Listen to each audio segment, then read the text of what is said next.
I took my son to the state fair. I took him on his first ride on the tilt-a-whirl. It's my favorite ride. We giggled and screamed and laughed. We did it again 4 times. We had our caricatures drawn together. He told me it was the best day. I really loved it. Serious, if you had taken your life 1 year ago, what beautiful things would you have had missed out on? Wow, this hit me really hard. My daughter attempted suicide on deck 18, 2018. It literally does change everything. The thought of having to live without her is unfathomable. Every single day since then has been beautiful, a gift. Even the bad days, and there have been quite a few. All beautiful. This comment brought my mindless scrolling to a screeching halt. I apologize in advance for using your post to get this out. But this hits too close to home for me to resist the urge to share. December 18, 2018 was my 22nd birthday. I planned to take my life that day. Not entirely sure why I chose that day, but after a few failed attempts over the years, I firmly believe that I would have been successful. I woke up that morning feeling off. Called out of work, stayed in bed. Something in me told me to take a pregnancy test. I to this day cannot understand how or why my brain came up with that, but I did it. I am now, almost a full year later, typing this comment while laying in bed with my baby and the love of my life. It gives me full body chills to think about. I avoid revisiting the mental space that day resides in 99% of the time. I would have missed building a life that only existed in my most far-fetched dreams. We bought our dream house. My so took an amazing job opportunity that basically fell from the sky. I'm so beyond lucky to be staying home and raising the most magical little human I've ever met. I found purpose. I found peace. I felt true love and happiness that I never believed existed.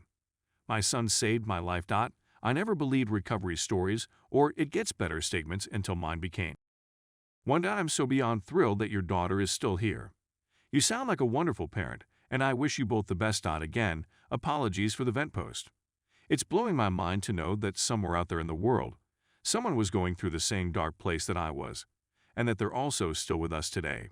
Give her a hug for me, if that's her sort of thing, and let her know that a random internet stranger is cheering for her. 3.5 months ago, I loaded some camping gear onto the back of my bicycle and left my home in Wisconsin with the vague goal of getting to Seattle and heading down the Pacific coast. 104 days and 4,000 miles later, I have seen some absolutely beautiful parts of the country. I've learned a ton about myself and grown as a person, and most importantly, I have seen time and time again the overwhelming kindness of the world we live in. I don't know what it is about it, but for some reason, traveling by bicycle just brings out the absolute best in everyone I meet. From the unending generosity of the people who have opened their homes to me, providing my shower and bed, food and their wonderful company over dinner, to the drivers who saw me stopped on the side of the desolate Wyoming roads and pull up to offer an extra water bottle when I was a million miles from a gas station's soda dispenser. Everybody wants to be a positive part of my story. In this day and age, we seem to focus way too much on the hate in the world. But thankfully, the hateful among us are nothing more than a vocal minority. I deeply believe that this world we share is a kind one, and that we all want the best for each other, and that, to me, is far more beautiful than the mountains of Montana or a sunset over the Pacific Ocean. Are you okay, by the way? The title is concerningly specific, what with you mentioning suicide in particular, and not more generally just dying. I took my son to the state fair. I took him on his first ride on the tilt-a-whirl. It's my favorite ride. We giggled and screamed and laughed. We did it again 4 times. We had our caricatures drawn together. He told me it was the best day. I really loved it. My brother did last June, and he missed out on Kingdom Hearts 3, the next entry in his favorite video game franchise that he waited for since 2006. I bought it and I played it on his behalf, but I got it. My brother was also a massive Toronto Raptors and basketball fan, and my mother and I watched the finals and had no idea what to feel when they won. That's the stuff that really gets you. The stuff you knew your loved one would have their pants with excitement on. My advice for anyone going through depression: you can always die later. You are going to die someday. The world will make sure of it, so you don't need to take on the anxiety and burden of ending your own life. But you can only live right now, so why not stick around for a few decides and see what happens? Procrastinating death is the best use of the skill, honestly. Nobody can tell you procrastination is a negative quality if it's what keeps you alive. It gives me comfort to know that I don't have to be here or do this forever. It gives me comfort to know that I don't have to take my death into my own hands. I've suffered from depression and crippling anxiety for about 12 years myself. And what keeps me going? It's the little things. I always pick something, anything, to look forward to. A new show or movie. A new game. I follow tennis and enjoy that. Vacations or visits from family members. Family is everything, and the little things that you like make up who you are, and no one can tell you your interests are small or worthless. Because you like them, and they make you happy, and that's good enough. So just keep looking for the next thing to look forward to.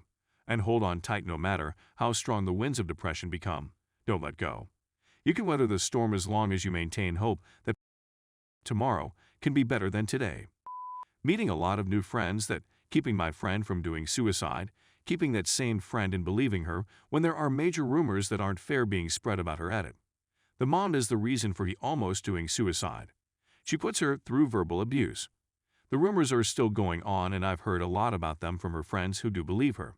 It's being spread by a girl who was a good friend of ours, but her and my friend got into an argument.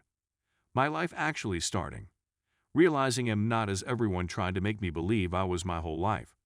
Confronting the reality that I live with severe CPTSD, and by live I mean I kick lives and don't let it ruin me. I stood up against 2 abusers. One is now on probation for 2 years, and I got everything I'd said would make me more comfortable if he took the plea deal. The other being my mom, and I feel more empowered in our strange app relationship. She's my best friend, my main source of trauma, and also exhibits many characters of someone with antisocial personality disorder. As in all of them, I got off my psych meds, have the best job I've ever had, found direction in terms of my education/career goals, and will be starting school again in the fall. I'm settling into my own home, first time living independently. I'm making actual friends for the first time in my life, with one gigantic exception.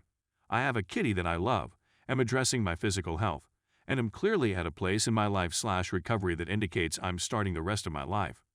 Also, come the 11th, I've made it to 30 years old. Seeing my daughter eat for the first time.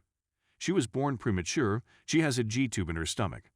Didn't take anything by mouth. She just turned 19 months. We worked with a speech therapist for a year before she had the ability to take a bite. Baby steps. I'm hoping in another year she'll be drinking on her own.